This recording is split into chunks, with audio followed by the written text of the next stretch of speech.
ఏపీలో ప్రజా సమస్యలపై ప్రతిపక్ష వైఎస్ఆర్ కాంగ్రెస్ పార్టీ నిరంతరం పోరాటం చేస్తూనే ఉంది. టీడీపీ ప్రభుత్వ అసమర్థ నిర్ణయాలు, అక్రమ పాలన, దౌర్జన్యాలపై అలు పెరగని పోరాటం చేస్తోంది. ప్రజా సమస్యలు ఎక్కడ ఉన్నా సరే వైసీపీ నేతలు పోరాడుతూనే ఉన్నారు. టీడీపీ ప్రభుత్వ అసమర్థ నిర్ణయాలు, అవినీతి పాలనను ప్రజలకు తెలియజేస్తోంది వైసీపీ. తాజాగా ప్రతిపక్ష వైసీపీ దెబ్బకు దిగొచ్చిన చంద్రబాబు సర్కార్ తమ నిర్ణయాన్ని వెనక్కి తీసుకుంది. ప్రకాశం జిల్లా దేవరపల్లి దళితుల భూముల వ్యవహారంలో ఏపీలో సంచలనంగా మారిన సంగతి తెలిసిందే. దళితుల భూములను కబ్జా చేసిన పచ్చపార్టీ నేతలు ఆ భూముల్లో అడ్డగోలుగా తవ్వకాలు చేపట్టారు. రెవెన్యూ అధికారులతో కొమ్మక్కై దళితుల భూములను దౌర్జన్యంగా ఆక్రమించుకున్న టీడీపీ నేతలు నీరు చెట్టు కార్యక్రమం పేరుతో తవ్వకాలు చేపట్టారు. దీంతో టీడీపీ నేతల అన్యాయంపై ప్రతిపక్ష పార్టీ పోరాటం చేపట్టింది. దళితుల భూములను వెనక్కి ఇవ్వాలంటూ టీడీపీ ప్రభుత్వంపై వైసీపీ పోరాటం చేసింది. దేవరపల్లిలో దళితుల భూములను సందర్శించేందుకు ప్రకాశం జిల్లా వైసీపీ అధ్యక్షుడు బాలినేని శ్రీనివాసరెడ్డి సిద్ధమవ్వగా ముందు రోజు రాత్రి ఆయన పోలీసులు గృహ నిర్బంధం చేశారు. దేవరపల్లి దళితులతో పాటు ప్రతిపక్ష పార్టీ నేతలను సైతం అర్ధరాత్రే దౌర్జన్యంగా అరెస్టులు చేశారు పోలీసులు.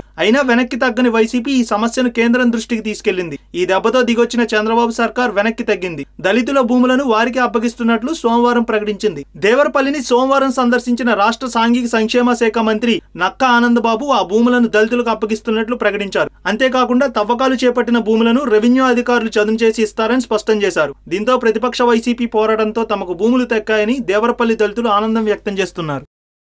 ఈ వీడియో మీకు నచ్చినట్లయితే లైక్ చేయండి, షేర్ చేయండి. మరిన్ని అప్డేట్స్ కోసం మా జనహితం టీవీని సబ్స్క్రైబ్ చేయడం మాత్రం మర్చిపోకండి.